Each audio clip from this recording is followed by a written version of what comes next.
This video is brought to you by Mubi, a curated online cinema streaming exceptional films from around the globe. Get 1 month free at mubi.com/The Discarded Image. What do you think, this is the army where you shoot them a mile away? You gotta get up close like this. Bada bing, you blow their brains all over your nice Ivy League suit. It's not personal. It's strictly business.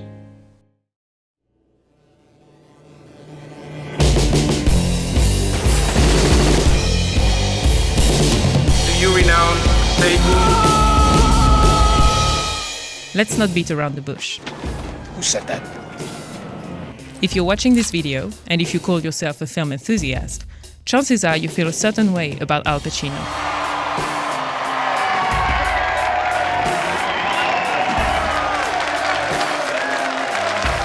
It's my entrance? Oh, I see. But which Pacino do you have in mind?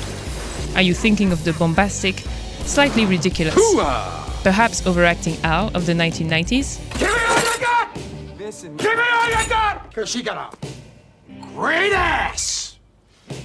Okay, that's just like that now. Or is your cinephilic mind taking you further back to the 1970s, when a quiet, introspective young actor restored all its horrifying inhumanity to the mafia? That's my family, Kay. It's not me. During Pacino's 50 years on stage and on screen, he's had, or rather seized, plenty of opportunities to play for us an incredible variety of characters. You didn't know me! You fire without looking! But in all of them, I discern two key sensibilities, always at war with each other. It doesn't make sense you should hate this guy, because this guy is you 20 years ago. Never me. Never me. They are the two extremes manifest in his most celebrated roles. I'm fine. I'm done talking about this. The intense vulnerability of the kid who never wanted to become a gangster. Patronizing me, Pee-wee? And the grandiose bravado of the experienced guy who imposes his authority. I'll rub your nose in enlisted men's crud till you don't know which end is up. The small drug dealer, struggling to make it through each day. What are you gonna do about it, asshole? And the real estate agent, showing everyone how it's done. Whoever told you that you could work with men? But these two facets aren't so opposed to each other. You're not listening to me! They are two sides of the same coin. Who put this thing together? Me! That's who! Who do I trust? Me!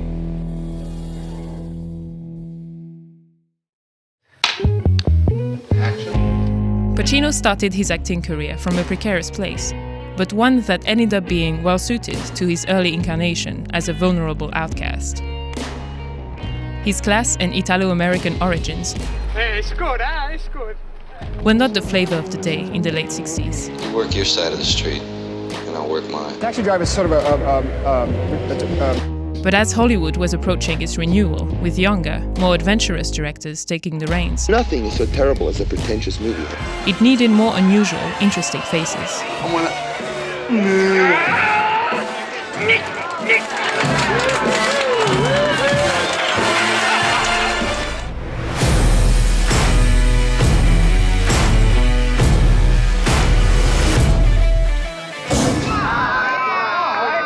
Pacino, who experienced a real New York City childhood, was a good fit to play such an extremely defenseless character as Bobby in Jerry Schatzberg's The Panic in Needle Park.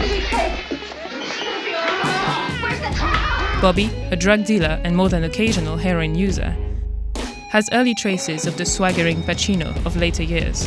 Listen, you don't have to worry about money either. I got plenty of that.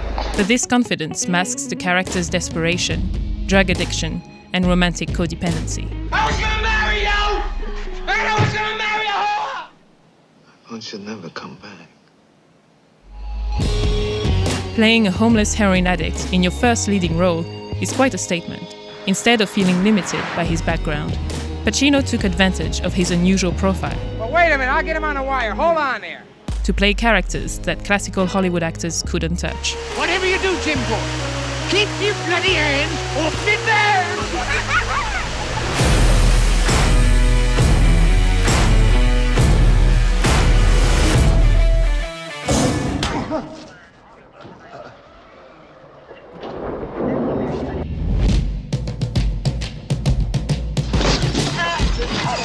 For The Godfather, director Francis Ford Coppola used The Panic in Needle Park to showcase the quality he desired for Michael Corleone to his producers. He kind of tells her little anecdotes, and at first it's nice, even when it's lighter, it's fine, but the scene is a serious scene. Luca Brazzi held a gun to his head, and my father assured him that either his brains or his signature would be on the contract.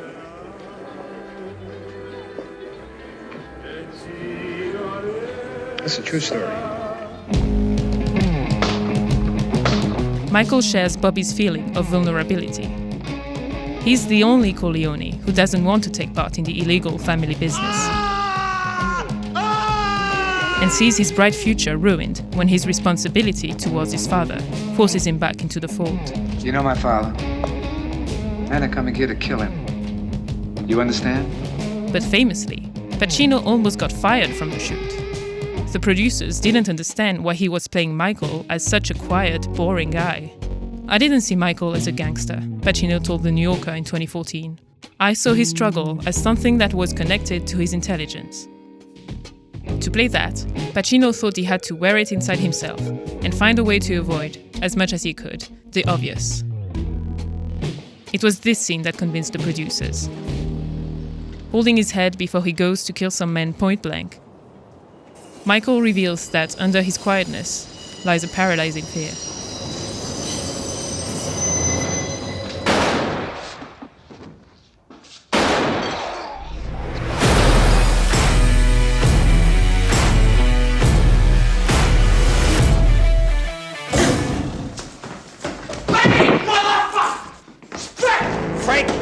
Frank, Rudy's on, he's good people. Stay the fuck out of there! Desperate times continued to call for desperate measures, as Pacino's outcasts grew progressively more socially conscious, in line with New Hollywood's anti-establishment attitude. Put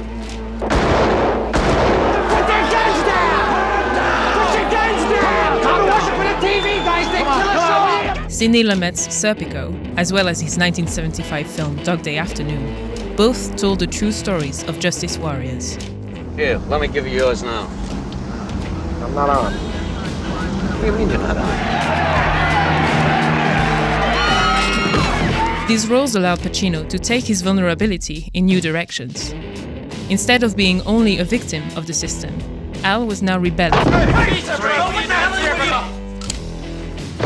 As though years of hypersensitivity had finally pushed him to action. What's going on here? I don't know what they were doing back there. You can't answer me. What? You can't answer me. His vulnerability becomes a weapon. Serpico, helplessly sensitive to the corruption of the police force, That prick really worked you over. attacks the machine from within, at the risk of getting crushed by it. The reality is that we do not wash our own laundry. It just gets dirty. You are in trouble. I don't care if I'm in trouble. I don't care who gets it anymore, including myself. No alarm. Sonny takes people hostage and puts himself in the police's visor Happy birthday! to fight against the discrimination his lover endures.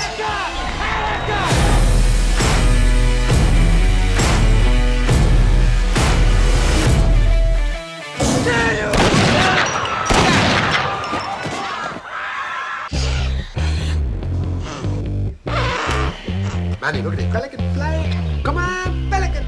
Ironically, yet somehow logically, Pacino's most vulnerable character is also his most unlikable. How dare you talk to me like that? Many wouldn't look at Tony Montana and see a defenseless person. Fuck Gaspar Gomez and fuck the fucking Diaz brothers.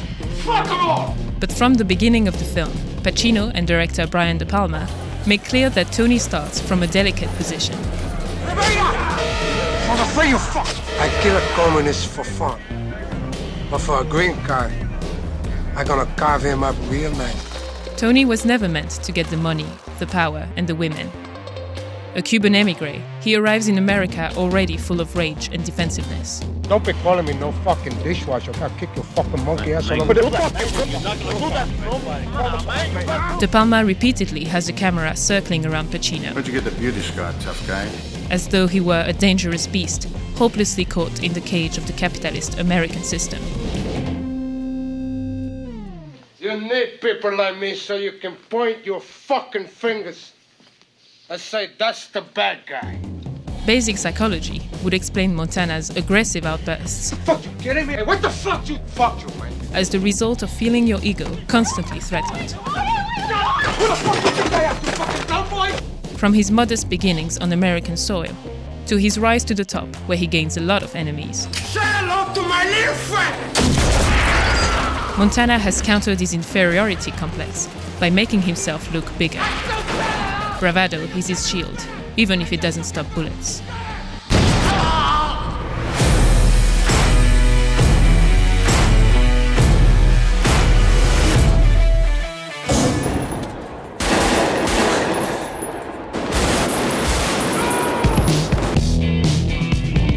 Sea of Love, a proto-basic instinct, sees Pacino play the first of many weathered and boastful cops. What? Between the eyes! Don't waste my motherfucking time! All these people in here with their rocks and their furs, they get robbed, they get raped, and all of a sudden they're daddy. Well, that makes me all soft inside. With these older, more blasé characters, Pacino continued with the braggadocio he first introduced in Scarface. What do you want for that, a junior G-Man badge? Pacino's middle-aged moody men have learned from their difficult past that self-assurance can protect them. While you've been dicking around some fucking company golf tournaments, I've been out in the world giving my word and backing it up with action. I gotta tell you something. I got a crush on you. In Gary Marshall's 1991 bizarre rom-com, Frankie and Johnny, Johnny's relentless, borderline creepy dynamism hides his suffering and regret.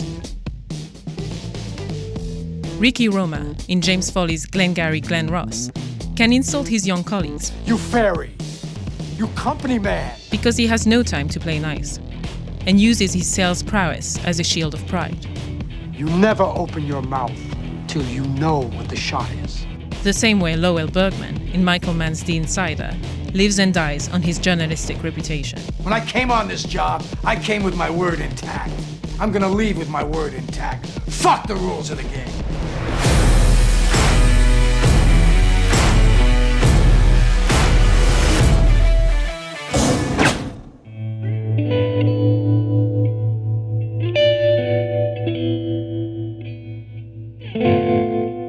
In Pacino's latter years, unsurprisingly, characters have felt the grips of time closing in on them. Vulnerable with age, they come full circle and once again reveal their sensitive core.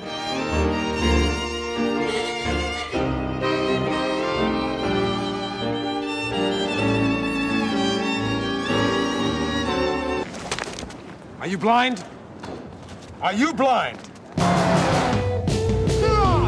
In Scent of a Woman, Lieutenant Colonel Frank Slade always has his guard up and is quite often rude. Still with Snow Queen sugar? Snowflake. G2? Intelligence, of which you have none. Why do you always get that wrong? Because it's not important for me to get it right. And Harry, Jimmy, fuck you too! We all still here? Few people can stand his theatrics long enough to notice his war trauma, past regrets, and the isolation of his blindness. I'm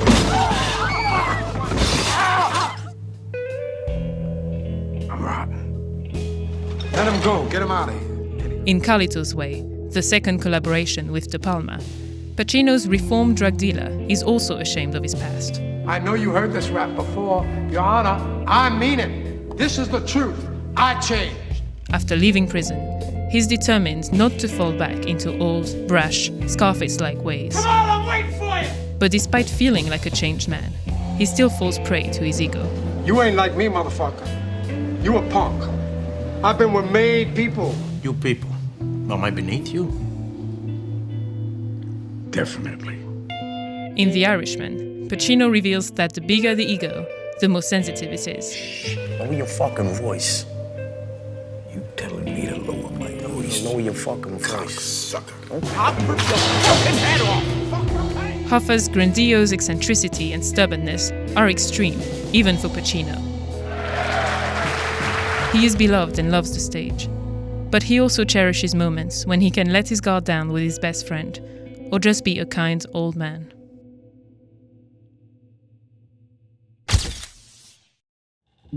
Hoffa could easily have seemed like a clown, were it not for Pacino's profound understanding of his psychology. no one else could have combined both Hoffa's sensitive and arrogant sides to such compelling effect. Look, I just love you. I love you.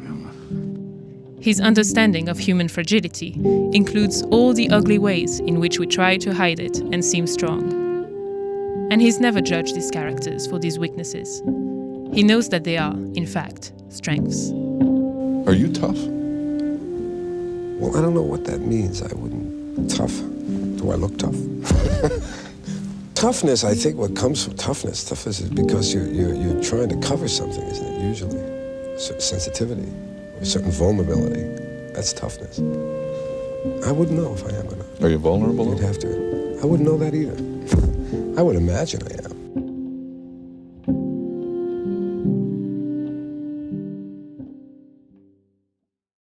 Al Pacino is arguably most celebrated for his complex portrayal of gangsters. But before Francis Ford Coppola's epic crime saga, director Jean-Pierre Melville infused the genre with the same sophisticated, moody classicism. He's been referred to as the Godfather of French crime films, and has been cited by Quentin Tarantino as a major influence. Melville has also been referred to as the Godfather of the French New Wave. And this video sponsor Mubi is currently streaming in the US collaborations between Melville and French New Wave iconoclast Jean-Paul Belmondo. Leon Morin Priest and the crime film Les Doulos are both great and well worth your time. If you're a fan of Al Pacino, then it's safe to say you're a fan of film history. So if you want to explore the great directors of world cinema, low-key indies like The Panic in Needle Park, as well as Hollywood classics, then I recommend you check out their streaming service. And if you go to Mubi.com/The Discarded Image, you can get a 30-day extended free trial.